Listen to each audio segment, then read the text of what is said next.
समादरणीय श्रोतावृन्द नमस्कार तथा शुभ प्रभात। श्री स्वस्तानी परमेश्वरीको आराधना गर्दै यो प्रार्थना गर्दछु।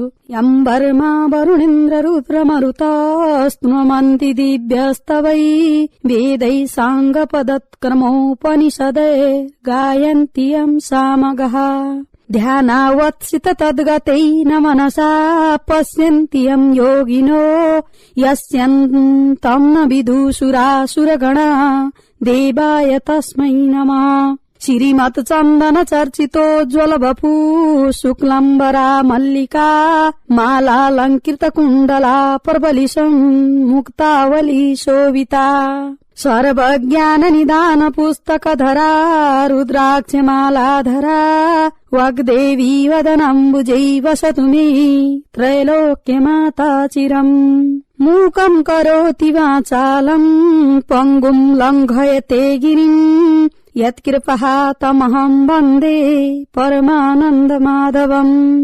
नमो भगवते तस्मै व्यासाय निततेजसे यस्य प्रसादवदस्यामि नारायणं कथामिमाम्।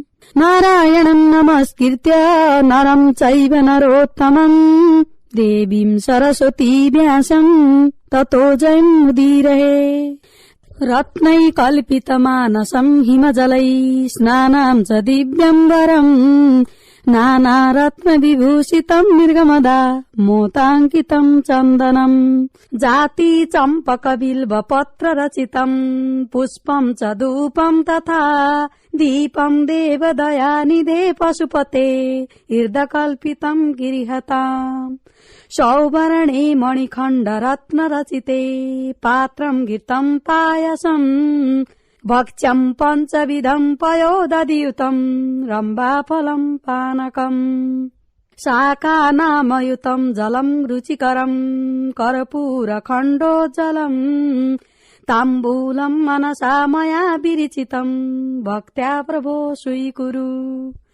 छत्रं चामरयोर्युगं व्यजनकं चादरशकं निर्मलम् वीणा भेरी मृदङ्ग कालकला गीतं च नृत्यं तथा साष्टाङ्गं प्रणिति स्तुतिर्विविधा एतत् समस्तं मया संकल्पेन समर्पितं तव विभो पूजागृहाणं प्रभो।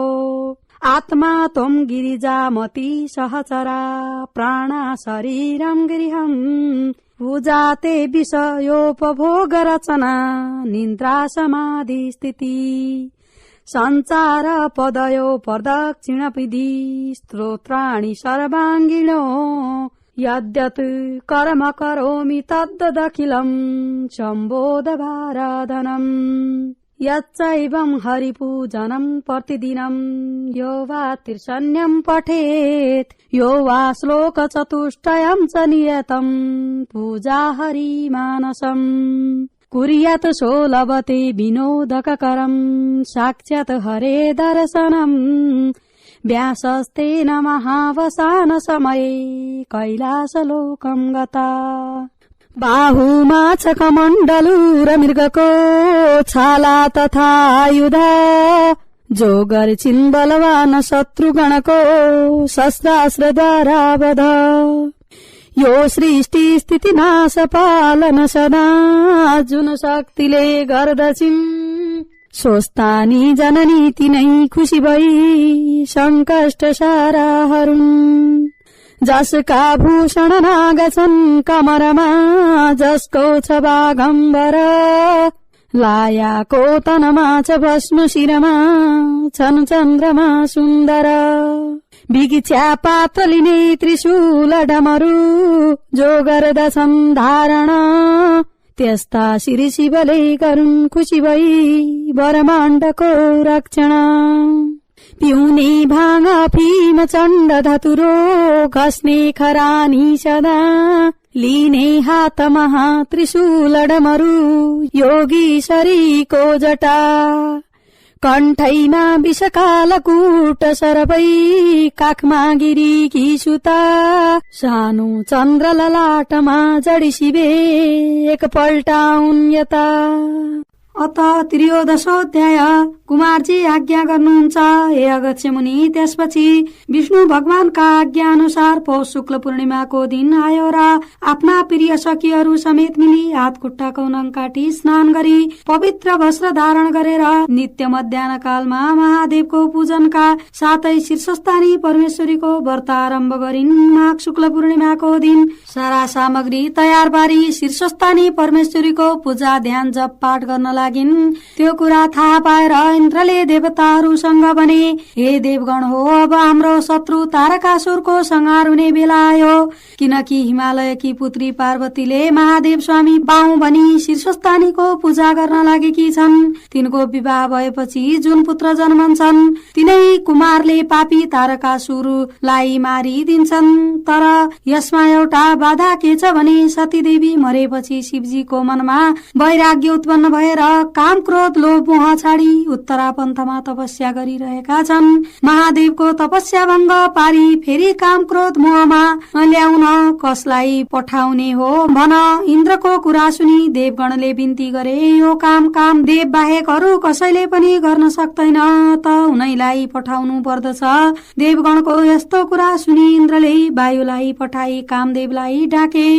उनी आएपछि इन्द्रले भने, हे कामदेव श्री महादेव उत्तरा पन्थमा गई काम क्रोध त्यागी सम्पूर्ण इन्द्रिय बाँधेर वर्ममा चित्त लगाई तपस्या गरिरहेका छन्। महादेव नभई यस संसारको रक्षा हुन सक्दैन, त तिमी गएर महादेवलाई काम बाण हान। इन्द्रको आज्ञा सुनेर महादेवले तपस्या गरेको स्थानमा कामदेव गएर मर्मस्थान ताकी काम बाण प्रहार गरे। त्यो बाण लाग्न साथ शिवजीको मन चञ्चल भयो। अकस्मात यस्तो किन भयो भनेर शिवले चारैतिर नजर घुमाउँदा डरले लुकिरहेका कामदेवलाई देख्नुभयो अनि क्रोध उत्पन्न हुन साथ तेस्रो नेत्रबाट आगोको ज्वाला निस्क्यो र कामदेवलाई तुरुन्त भस्म पारिदियो। स्वामीको मृत्यु देखेर अत्यन्त विह्वल भएर हृदय शिवजीलाई प्रणाम गरेर रति भन्न लागिन्, हे जगदीश्वर, यो अपराध मेरा स्वामीको होइन, उनी इन्द्रको आज्ञाले यहाँ आएका हुन्। हे भगवान, मदेखि प्रसन्न भएर मेरा स्वामीको अपराध क्षमा गरी मलाई स्वामी दान दिनुहोस्। दुष्टको संहार गर्न र सज्जन एवं धर्मका रक्षक हजुरलाई मेरो कोटि कोटि नमस्कार छ। यसरी रतिले अनेक तरहसित स्तुति र विलाप गरेको सुनि करुणामूर्ति शिवलाई दया लाग्यो र आज्ञा भयो, हे रति, द्वापर युगको अन्त्यमा विष्णु भगवानले श्री कृष्ण अवतार धारण गर्नुहुनेछ।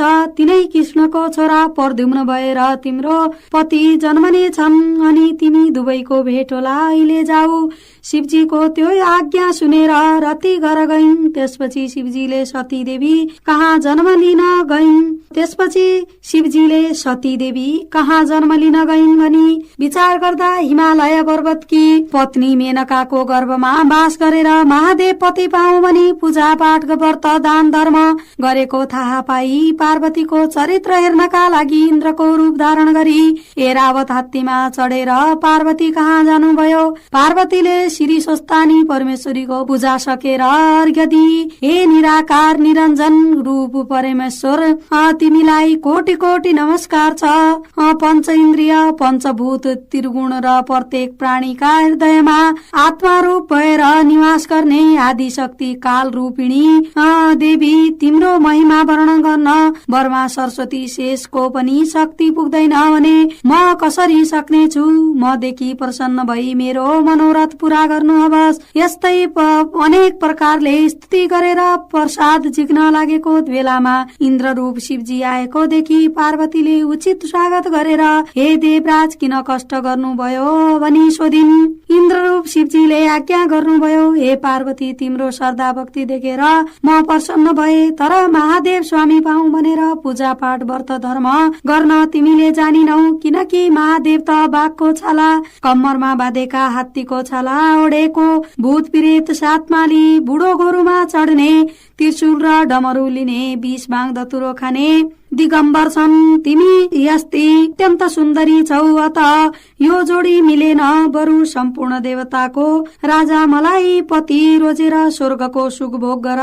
इन्द्र रूपधारी शिवजीको यस्तो वचन सुनेर पार्वती राता राता आँखा पारेर बोलिन्, हे पापिष्ट इन्द्र, मैले शीर्षस्थानी परमेश्वरीको पूजा गरेको स्थानमा आएर शिवजीको निन्द्रा गर्यौ, यो म सहन सक्दिन, तिमीलाई श्राप दिन्छु भनी श्राप दिन तत्पर भइन्। अनि शिवजी डराएर भन्न लाग्नुभयो, हे पार्वती, म इन्द्र होइन, तिम्रो भक्ति जाँच्न इन्द्रको रूप लिएर आएको विश्वास छैन भनेर यति भनेर आफ्नो दिव्य स्वरूपको दर्शन दिनुभयो। अनि पार्वती प्रसन्न भएर साष्टाङ्ग दण्डवत गरी बिन्ती गर्न लागिन्, हे जगदीश्वर, हजुरको आज्ञा र विष्णुको उपदेशले र श्री स्वस्तानी परमेश्वरीको दिव्य प्रभावले आज हजुरको दर्शन पाए। अब यो स्वस्तानीको प्रसाद हजुरलाई दिन हाम्रो विवाह भएको छैन, के गर्ने भनिन् र त्यसपछि पार्वतीलाई कन्यादान लिन भनी शिवजी तिनैको साथमा हिमालय कहाँ पुग्नुभयो। महादेवको दर्शन पाई गिरिराज प्रसन्न भएर विवाहको सामग्री तयार पार्न लगाई। गुरु बृहस्पति ऋषि ज्योतिषीहरू डाकी विचार गराउँदा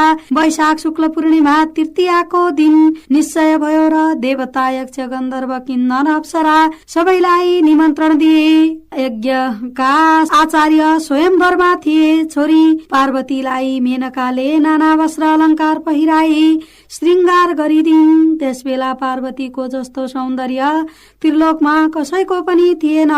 अनेक मंगल गीत वाद्यका साथ हिमालयले तिलकुश दिई। तिलकुशली छोरीको हात समाते। मेनकाले सुवर्णको कमण्डलुले गंगाजल हालिदियो।